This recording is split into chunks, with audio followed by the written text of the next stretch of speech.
Nah, di sini saya sudah rangkum beberapa pinjol yang memang sudah sangat rajin, sangat update melaporkan data nasabahnya kepada FDC ini ya teman-teman ya. Kita lihat aja. Yang pertama itu adalah Aku Laku. Kalau kalian punya data di Aku Laku, kalian seandainya galbay di Aku Laku, kalau kalian tidak bisa bermain data,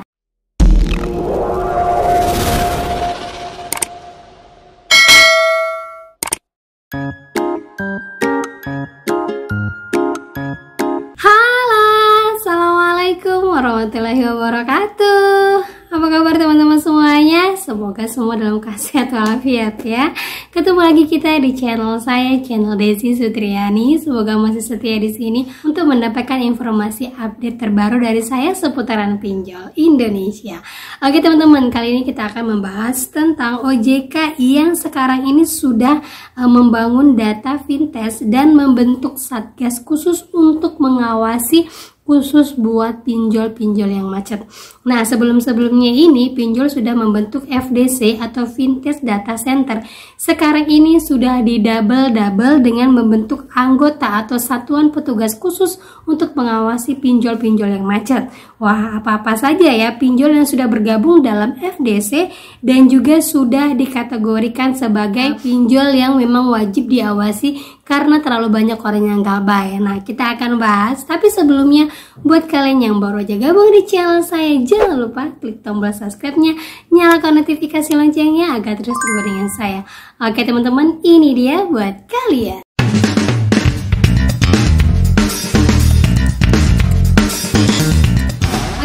Di sini saya sudah ada rangkum sekitar 1, 2, 3, 4, 5, 6, 7, 8.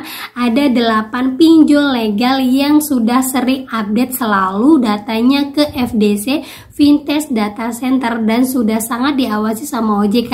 Nah, sekarang ini OJK sudah membentuk satuan tugas khusus, yaitu orang-orang yang dikategorikan dalam kelompok ADK, anggota Dewan Komisioner khusus untuk memantau pinjol-pinjol yang macet di Indonesia, teman-teman ya.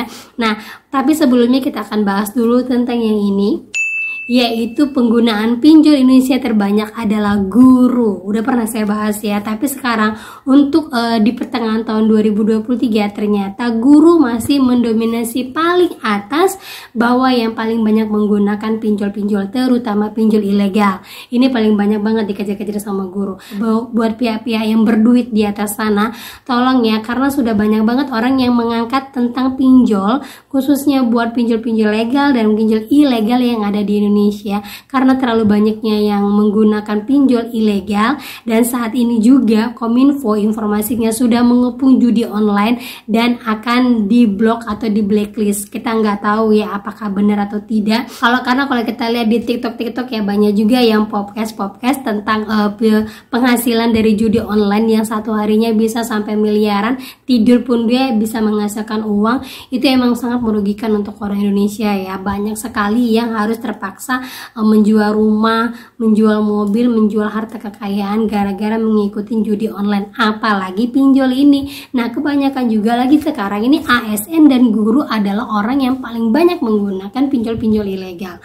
Kalau bisa ya sudah cukup ya, jangan mempersulit keadaan, jangan mempersulit apapun yang kalian terjadi pada saat ini, karena saya tahu sendiri lah berapa lah gaji guru ya. Kalau yang dia belum ASN, kalau masih guru honorer ya, mungkin sekarang yang sudah diangkat menjadi guru PPAT mungkin gajinya sudah agak lumayan, tapi yang mungkin baru merintis pasti gajinya masih sangat-sangat di bawah jauh dari standar, apalagi yang hidupnya di desa-desa. Kalau bisa saya usahakan jangan menggunakan pinjol ilegal, karena kalau sudah ilegal pasti ya mau bagaimanapun juga bakalan terendus juga ya. Walaupun kita tahu ilegal itu satupun nggak ada kantornya di Indonesia, kalaupun ada itu hanya beberapa saja, dan biasanya mereka tidak tidak ada hukumnya dan mereka bisa dipenjara. Tapi efeknya buat kita, bagi kalian yang tidak kuat mental, apalagi yang punya orang tua atau anak-anak, kalau kalian tidak tahu cara untuk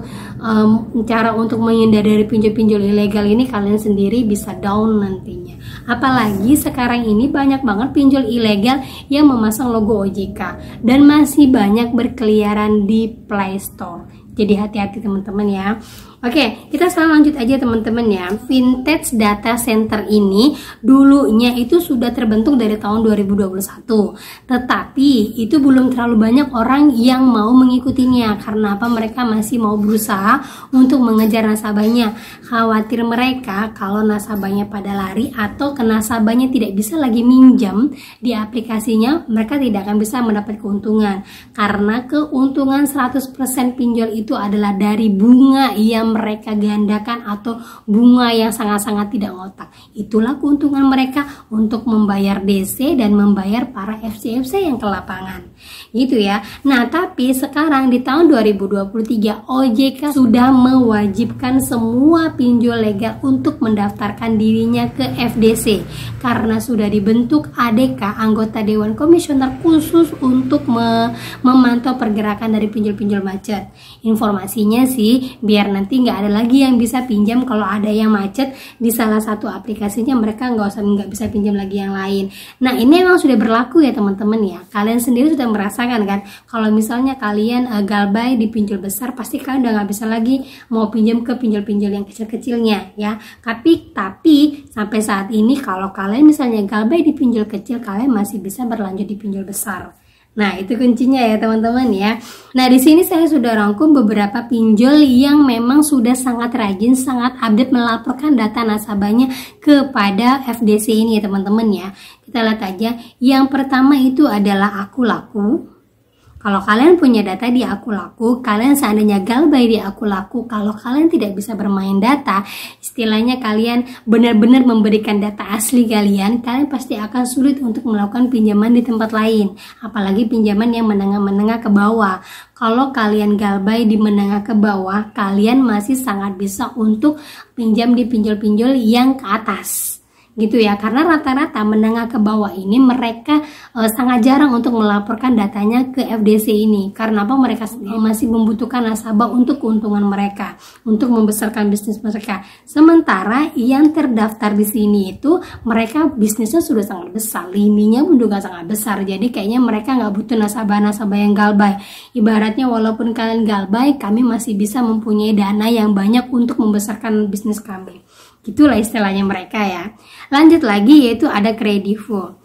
Nah, Kredivo ini juga banyak ya, DC lapangannya ada di mana-mana. Dan sekarang nanti saya akan bahas ya, Kredivo ada buka lowongan di mana saja. Jadi kemarin saya pernah kedapatan tuh iklan resmi ya dari Kredivo. Mereka buka besar-besaran di seluruh Indonesia. Nanti saya akan update buat kalian ya.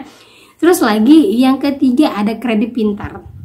Kredit Pintar ini adalah yang paling rajin melaporkan data nasabahnya setiap bulannya kepada FDC. Langsung mereka daftarkan ke FDC, mana yang galbay, mana yang kreditnya sekian, mana yang kreditnya lancar, mereka laporkan ke sini. Jadi jangan heran kalau seandainya kalian punya pinjaman, bayarnya tetap bagus, terus limitnya juga tetap bagus, bayarnya bagus, lancar, terus kalian mau menaikkan limit rata-rata nggak bisa. Karena apa? Dikunci di FDC ini teman-teman. Jadi kalian harus perhatikan lagi ya, kalau kalian mau punya galbaylah di tempat yang kecil-kecil dulu, biar apa? Kalian bisa menaikkan limit di tempat yang besar. Gitu ya. Lanjut lagi yang keempat itu ada Shopee. Nah, kalau Shopee ini saya udah nggak heran lagi lah. Mereka ini yang paling rajin teman-teman. Karena apa? Shopee ini adalah startup yang paling bagus di Indonesia. Tetapi sebagus-bagus apapun tetap akan goyah. Apalagi sekarang lagi banyaknya persaingan digital.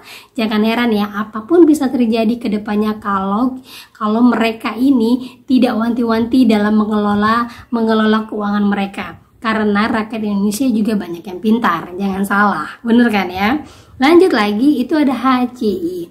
Nah, sebelumnya teman-teman harus ketahui ya, HCI ini terbentuk awalnya itu adalah leasing ya teman-teman. Leasing, pembiayaan, multi finance.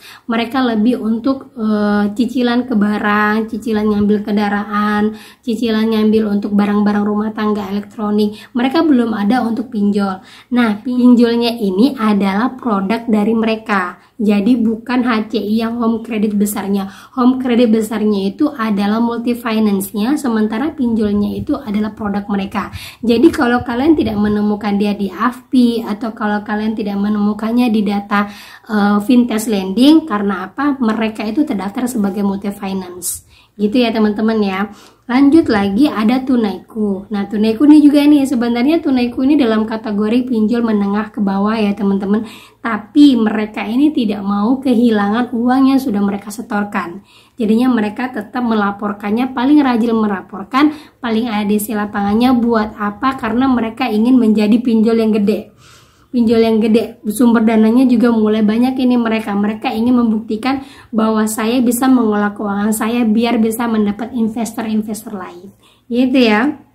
Lanjut lagi Indodana. Nah, Indodana ini sudah terkenal ya, mereka itu ada di mana-mana juga, untuk DC lapangannya juga ada di mana-mana, tapi daerah-daerah besar aja sih ya teman-teman ya. Daerah besar kalau misalnya kayak Batam belum ada ya. Daerah besar itu kayak kota-kota besar di Jakarta, di Surabaya gitu ya, tapi walaupun masih random-random lah ya, belum terlalu banyak. Nah, mereka ini juga paling banyak melaporkan datanya ke FDC. Karena apa? Mereka ini sekarang sudah masuk ke dalam link pembayaran, misalnya kayak Indomaret, Circle K itu pembayarannya menggunakan Indodana, bisa kalian lihat ya. Jadi mereka sudah mulai merambah bisnis-bisnis yang lain. Kalaupun seandainya dipinjol mereka banyak yang galbay, banyak yang macet, mereka masih punya keuangan di lini bisnis yang lain, gitu ya. Yang terakhir adalah Singa ID. Nah, inilah pinjol yang sekarang mulai sering rajin melaporkan datanya ke Vintage. Makanya mereka rajin banget menagihnya kepada kalian, barbar banget menagihnya kepada kalian, karena mereka ingin mengejar menjadi pinjol besar. Jadi buat kalian semuanya, kalau kalian punya pinjol tempat yang ini, kalau kalian mau galbaikan nggak jadi masalah teman-teman. Kalau kalian tidak peduli dengan slik, kalian tidak mau melakukan pinjaman ke bank, kalian tidak butuh lagi untuk saya saat ini yang saya pikirkan hanya mau memperbaiki hidup saya aja. Kalian lanjutkan galbay. Bayangkan beberapa puluh juta orang yang ada di Indonesia. Kalau kita bergerak aja mereka sudah hancur banget. Kayak sekarang ini aja ya. Kalian bisa lihat kan Shopee, TikTok. Pernah saya jelaskan lagi berapa banyak orang yang order di TikTok. Bahwa TikTok bilang katanya saya kalau ke desa saya itu di TikTok itu cuma 20.000 ongkirnya. Sementara kalau di Shopee itu sudah tidak dapat gratis ongkirnya 40.000, diskon-diskonnya juga nggak ada. Sementara di TikTok ada. Bayangkan persaingan ongkir saja bisa menjatuhkan sebuah startup yang besar. Sekarang ini Gojek sudah mulai goyang juga teman-teman. Nanti juga saya akan update beberapa perusahaan yang mem-PHK karyawannya di tahun 2023 akibat persaingan TikTok. Saya akan update ya, terus aja di channel saya akan berbagi untuk kalian. Oke teman-teman, itu saja yang bisa saya sampaikan buat kalian. Kalau kalian mau galbay aja, tidak peduli mau masuk data Vintage Center, mau masuk ke dalam slik OJK, mau ada yang ngawasi, kita nggak peduli. Yang kita pedulikan adalah kita bisa nggak melanjutkan hari ini dan besok. Kita pasti akan membayarkannya walaupun tidak hari ini. Gitu teman-teman ya, tetap semangat dan tetap jangan pernah putus asa karena kalian tidak sendiri. Oke teman-teman, itu saja yang bisa saya sampaikan buat kalian. Akhir kata saya ucapkan Assalamualaikum warahmatullahi wabarakatuh.